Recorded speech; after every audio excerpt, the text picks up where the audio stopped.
I was sitting on my couch, staring at my still-packed suitcase by the door. We were supposed to be celebrating our 8th anniversary in Hawaii, but Ethan, my husband, canceled last minute, claiming he had a huge tech launch coming up. "I just can't leave now," he'd said. I believed him, until my phone buzzed. It was a text from my coworker Julie, who was on vacation at that very same resort. "Isn't this your husband?" The photo showed Ethan by the pool, wearing the same blue swim trunks he'd bought for our trip. But he wasn't alone. The young woman with long dark hair was right next to him, leaning in, laughing. My heart pounded. I felt dizzy. This was our dream spot, the place we'd saved up for. He'd canceled on me, only to show up there with someone else. Anger and shock fought in my chest. My eyes stung, but I didn't cry. I just stared at the image. It felt unreal. Like my life had split in two. One path was the normal me, loyal wife, marketing consultant, trusting partner. The other was a woman betrayed, forced to see the truth in a single snapshot. "Claire," I whispered to myself, "what are you gonna do?" My hands shook as I hit the FaceTime icon. Ethan's face appeared, the familiar tight smile he used whenever he was cornered. My voice quivered, but I forced myself to sound calm. "Ethan, I have a question," I said. "Are you really at work right now?" He blinked, then grinned like I'd made some silly joke.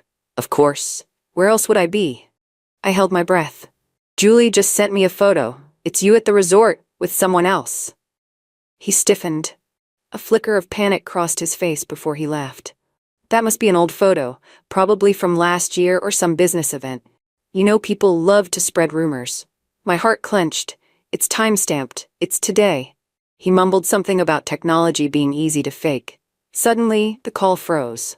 I realized he'd hung up on me. A wave of rage surged through my veins. How dare he treat me like I was stupid? I tried calling back, but each ring echoed like a slap. It went to voicemail. My husband was lying to my face. I'd caught him red-handed, and he still tried to deny everything. That was my gut punch. The man I trusted was gaslighting me, plain and simple. I sat on the couch, phone in hand, my mind racing. I expected tears, maybe a full breakdown, but nothing came out. It was like my emotions had hit pause. I put the phone down and looked around our living room. Photos of us hiking in Colorado, tickets from concerts we went to, moments of happiness. Now they felt like set pieces in a play I'd walked into by mistake. I pressed my lips together and took a breath. If Ethan was willing to lie so boldly, I needed facts. No drama, no second guessing. Just receipts, times, dates, everything. I wanted the truth pinned down, so it couldn't wiggle away. I opened the folder with our travel details. We'd planned this Hawaii trip for months, emailing back and forth about flight options, hotel rooms, even snorkeling tours. I scrolled through the timestamps. His cancellation had happened just hours before I got that text from Julie. That felt too perfect, too well-timed. Slowly, I started writing everything down in a notebook. Dates, emails, texts, a timeline to keep me grounded. I felt no tears, no breakdown. Just a cold focus. Because something in me knew. This was only the beginning. Determined to gather more proof, I remembered we shared a cloud account for expenses. Usually, Ethan never bothered to organize those receipts, but I knew each digital transaction was synced there. My fingers twitched as I logged in. Sure enough, there it was. A restaurant bill at the Coral Sands Resort, the exact place we'd planned to stay. Dated yesterday, with his name, his signature, and a big tip. My pulse roared in my ears. The appetizer listed was grilled octopus, Ethan's favorite. 2 entrees plus a decadent dessert. Just reading the receipt made my stomach twist. He was doing all these special vacation things with her. I tried to calm myself and remember my plan. Document first, confront later. I screenshot the receipt and added it to my notebook. This was irrefutable proof. He was definitely there. I looked at the time, 8:42 p.m., the same moment Ethan had texted me, working late, don't wait up. My hands clenched into fists. I stared at that line on the receipt again. The brazen way he was taking her out, using our shared funds. Every tiny detail lit a fire inside me. This wasn't a one-time slip. This was a growing trail of lies. The next morning, I examined the photo Julie had sent me. There was enough detail to spot the woman's face. She had a sleek ponytail, tinted sunglasses, and a bright red bikini. Her body was turned toward Ethan, like they were sharing a private joke. I saved the image and opened a visual search tool. I tapped on her face, letting the app scan. It instantly pulled up a LinkedIn profile. Sienna Ross, marketing associate at Ethan's tech company. 26 years old. Fresh out of grad school, so that was the assistant he'd mentioned once in passing. He never said her name, just my new junior hire. A jolt of betrayal shot through my chest. She worked for him. This wasn't just cheating. It was unprofessional, unethical, and humiliating. My stomach churned as I swiped through Sienna's profile. She had a perfect smile in her headshot, the kind of look that screamed ambition. I tried not to jump to conclusions, but the resort photo was too telling. My notebook was growing. The liar had a name now.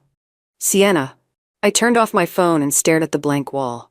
I whispered her name once, letting it sink in, because that name was about to change my life forever. Later that day, I created a burner account on Instagram and decided to do more digging. Sienna's page was private, but her story highlights were partially visible. One showed a beach with a blurred figure in the background. Another showed a fancy dinner table for two, hearts all over the screen. My gaze caught something. A watch on a man's wrist. Silver, with a small scratch near the clasp. I knew that watch. I'd given it to Ethan for his birthday last year. My throat felt tight as I zoomed in. That was definitely Ethan's watch. I recognized the scratch because we joked about how he'd fumbled it the first day he wore it. The highlight was tagged only a few days ago. My hands shook. This was tangible proof and open display. Did Ethan think I'd never look? Or did he just not care anymore? I saved screenshots. My heart pounded so hard I thought it might bruise my ribs. The mask Ethan wore at home was cracking.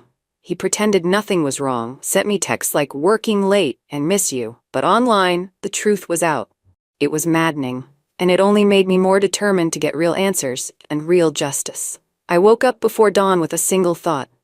I need legal help. I didn't want a messy confrontation yet. I wanted a plan. So I Googled divorce lawyers in my city and found one with stellar reviews. I dialed her number at 8 a.m. sharp. A calm voice answered, and I booked a consultation for later that week. I felt my heart race. Just making that appointment felt like stepping onto a new path. Then I started recording everything. Every moment Ethan lied to me over text. Every suspicious phone call. Every time he worked late and forgot to come home until midnight. I wrote it all down, with dates and times. When Ethan finally called me back from Hawaii, I acted normal. "Oh, it's fine, honey," I said, forcing a smile through the phone. "I know work is crazy." He sounded relieved that I bought his story, but underneath my voice I was trembling with anger. I refused to let him see my rage. Instead, I gathered it like a storm behind my eyes, waiting. If he wanted to lie, I'd let him. Because soon, I'd have enough proof to ensure he wouldn't just lose my trust, he'd lose everything he'd tried to hide. My lawyer, Andrea, was sharp and confident. The moment I described Ethan's behavior, she told me to dig into our finances. "Cheaters often move money around," she said. I sat in her sunlit office, scanning spreadsheets on my laptop. We had a joint account, some investments, and a few other assets. Nothing seemed out of place at first glance, but then I saw a pattern: monthly transfers to a consulting entity. The name was unfamiliar, and the amounts kept growing. I Googled that entity's name. It was a shell corporation, registered a few months ago. A cold dread settled in my stomach. Ethan had set this up without telling me, and he was moving funds in small, steady increments. Andrea leaned forward. "He's shifting shared assets to his personal control, likely prepping for a split." My chest tightened, my nails digging into my palms. So he hadn't just cheated on me emotionally, he was also cheating me out of money. His entire plan was to leave me in the dust, financially crippled. I saved the documents in multiple backups. Andrea patted my hand. "Stay calm. Gather everything. The more evidence, the stronger your case." I nodded, rage boiling inside. Ethan wasn't just a liar, he was a thief. That weekend I met some mutual friends for coffee. I kept a casual smile, even though my insides were churning. I brought up Ethan like it was no big deal. "We've both been so busy. Did he mention anything about his new project?" My friend Rachel sipped her latte, eyes flicking to the side. She hesitated. He told us you guys were taking a break." I almost dropped my coffee. "A break?" My voice squeaked. Rachel shrugged, looking uncomfortable. "Yeah, he said it was a mutual decision, that you were focusing on your career, and he was focusing on some personal stuff." My heart pounded. "A break? We never discussed that. Now I knew he'd been crafting a narrative behind my back. I forced a laugh. Wow, that's news to me. Our other friend Mike shifted awkwardly. He's been off lately. He said you two drifted apart. I bit my tongue to keep from exploding. I managed a tight smile. Thanks for letting me know. As soon as I left, I texted Andrea. He's telling people we're separated. I stared at my phone, hands trembling with anger and betrayal. Ethan was rewriting our story without even telling me. And that was the final push I needed. A week later, I attended a marketing conference on behalf of my company. I knew Ethan's company would be there too. I hoped to keep my distance, but while sipping coffee in a bustling hallway, I spotted Sienna. She paused mid-step, eyes going wide. She had a name tag, wearing a stylish blazer, clearly trying to look professional. I could see panic flicker in her expression. But I forced a friendly smile. Hi, Sienna, right?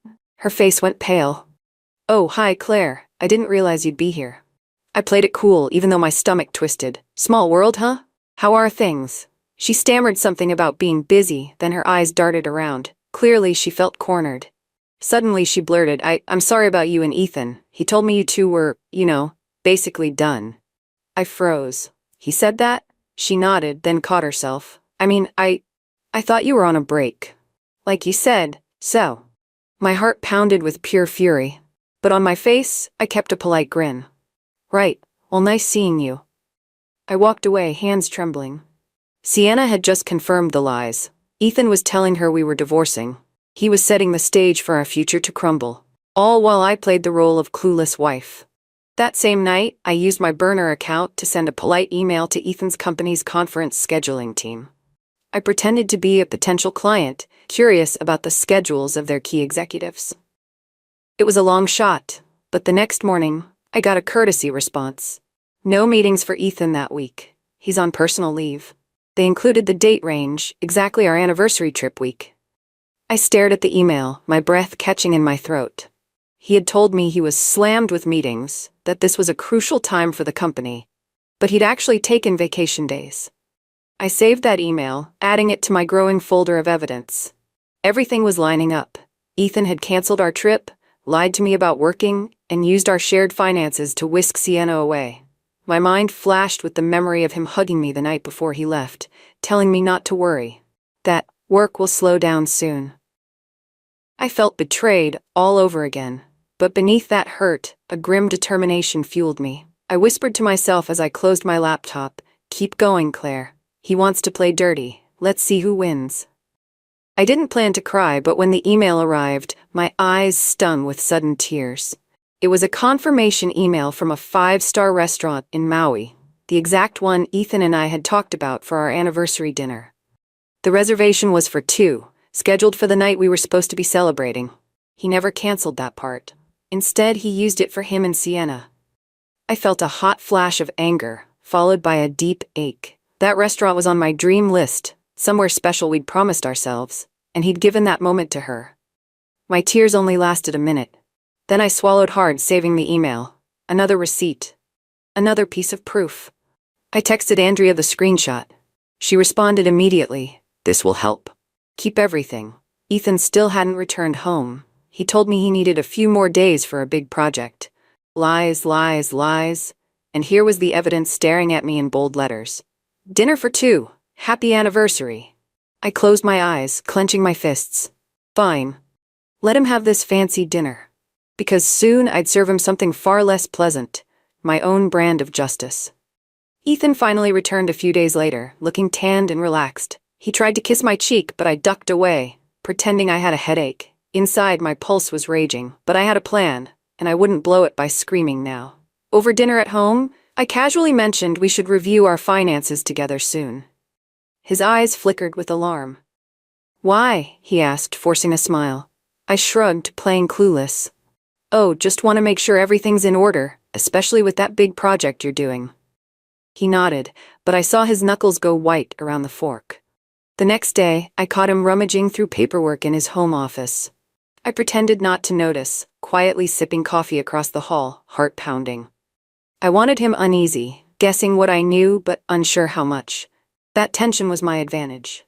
If he realized how close I was to the truth, he might move even more money or hide more evidence. I couldn't let that happen just yet. By the time he left for work, he was jumpy and distracted. My phone dinged with a text from Andrea.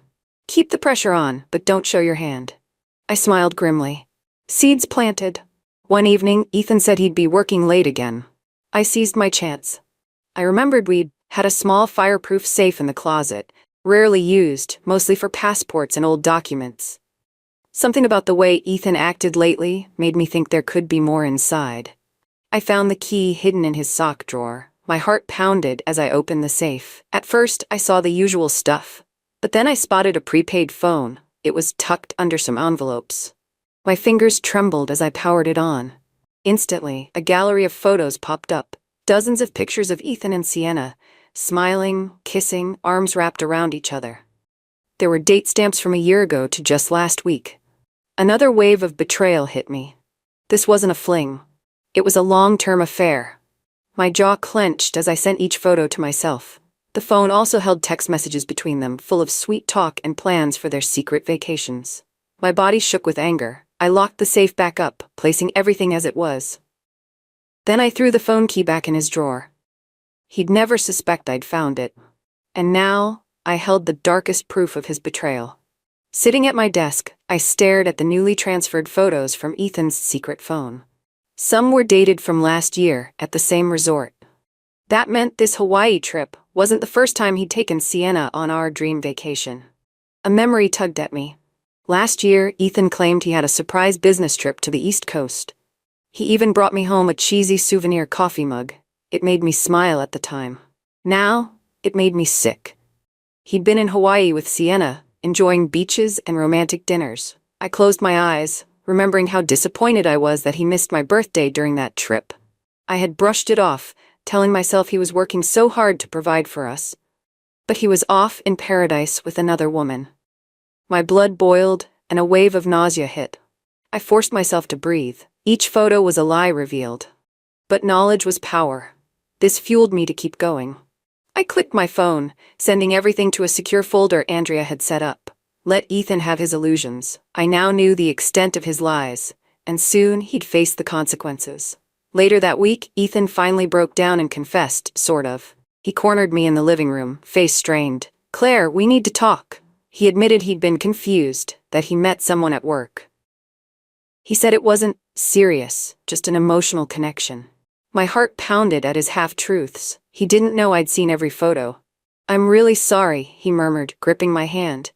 I think we need a trial separation to figure things out." I stared at him, letting my eyes well up just enough. "A separation?" I echoed, voice trembling. Inside I was boiling, but I let him think I was shocked and hurt. He nodded, tears brimming in his own eyes, probably fake. "I never wanted it to be like this, but I'm not sure if I love you the way I used to." His words cut, even though I knew they were laced with manipulation. He was trying to ease out of this marriage on his own terms, painting himself as the conflicted husband. I sniffed, nodded slowly. "Okay, if that's what you want." He squeezed my hand, thinking he'd successfully gaslit me again. But I was miles ahead now, and his gaslighting? It was about to blow up in his face. That same night, I texted Andrea. He finally admitted to the affair. She responded instantly. Time to pull the trigger. I'd been collecting evidence for weeks. I had photos, bank statements, phone records. Most importantly, our prenup had an infidelity clause. If Ethan cheated, I would be entitled to a much larger portion of our assets. But I needed it fully documented. Andrea hired a forensic accountant to dig deeper into Ethan's shell accounts.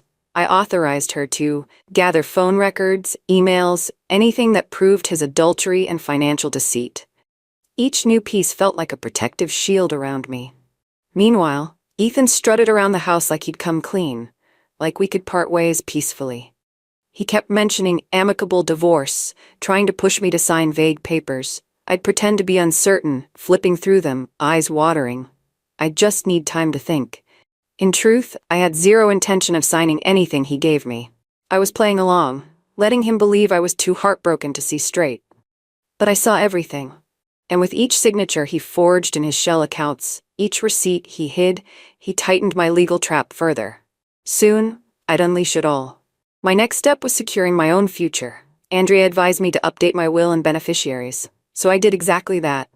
I removed Ethan from every policy, life insurance, medical directives, even my emergency contacts.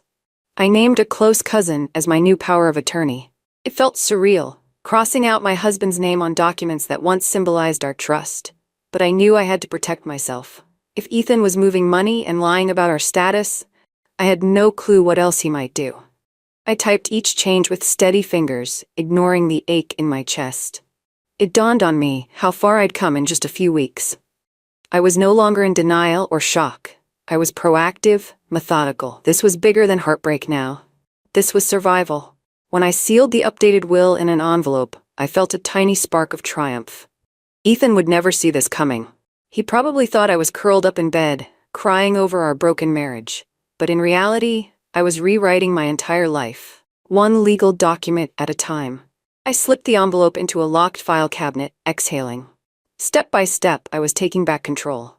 A few days later, Ethan made an announcement that nearly made me drop my mug.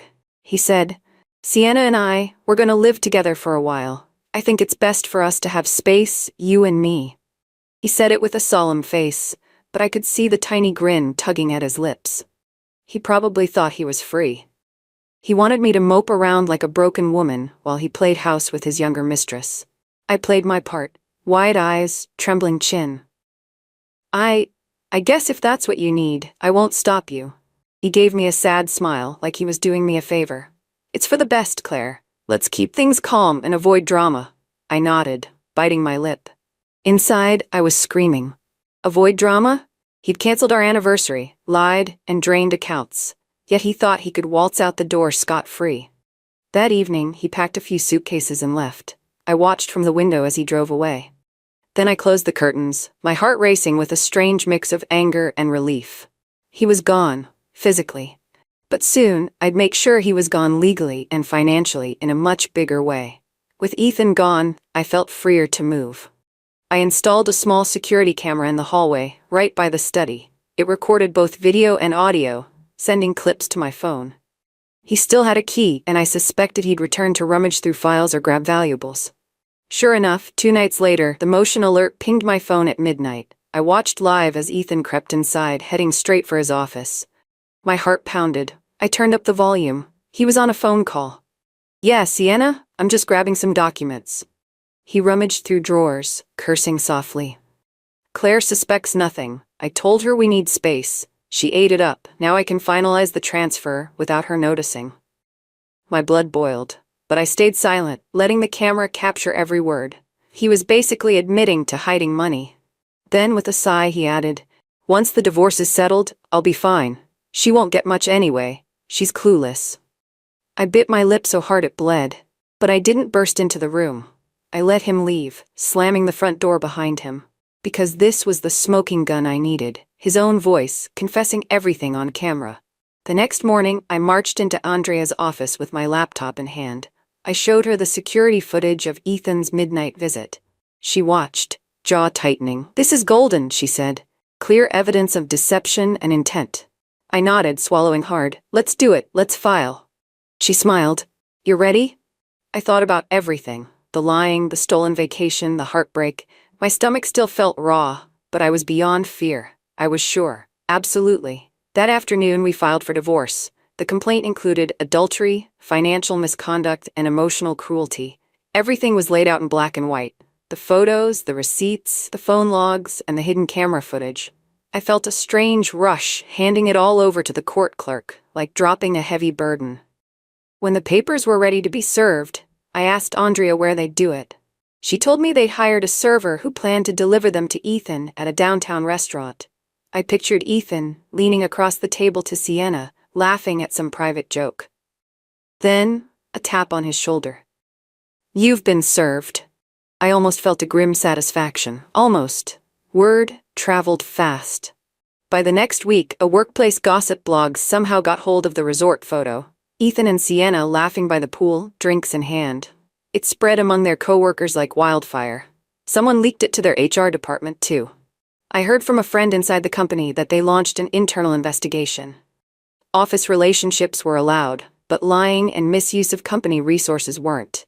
Plus, Sienna was a direct report. That raised all kinds of ethical flags. Sienna was temporarily demoted while they figured out what to do. Ethan's reputation tanked among his colleagues. The rumor mill said the board was furious. Clients were uncomfortable. His carefully built image as a visionary tech executive was unraveling. One morning, Ethan called me in a rage. "Why would you spread that photo? You're ruining my career." My chest squeezed. It still hurt to hear him talk like I was the villain. But I calmly replied, "I didn't leak anything. Maybe you shouldn't have taken your mistress to a place where people you know vacation." He yelled something nasty and hung up. I gripped the phone, heartbeat racing. Even if I hadn't sent it, I couldn't help but feel a twist of satisfaction in seeing his perfect facade crumble. The day of our court hearing arrived. I walked into the courtroom with Andrea by my side, my stomach churning with nerves. Ethan was already there, stiff in a tailored suit, Sienna nowhere in sight. He tried to give me a cold glare, but I met his eyes head-on. The judge reviewed the files, flipping pages, eyebrows rising with each new piece of evidence. Ethan's lawyer attempted to spin some sob story about how we'd grown apart and that the finances were complicated.